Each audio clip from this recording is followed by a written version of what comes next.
Hi hello welcome to our channel pH mega vlogs. ఈరోజు ఇడ్లీ పిండితో బోండాలు ఎలా చేసుకోవాలో చూద్దాం. ఇంట్లో ఇలా కొంచెం ఇడ్లీ పిండి మిగిలితే ఇలా బోండాలు ట్రై చేయండి.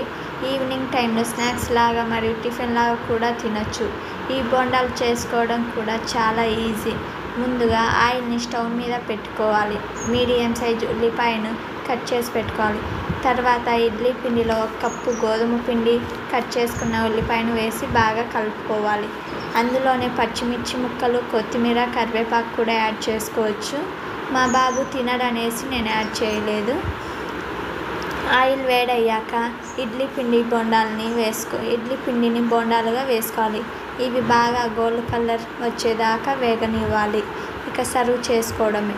దోశ పిండితో కాకుండా ఇలా ఇడ్లీ పిండితో కూడా ట్రై చేసి చూడండి. ఈ వీడియో గనుక మీకు నచ్చినట్లయితే please like and share, subscribe to my channel. Thank you for watching.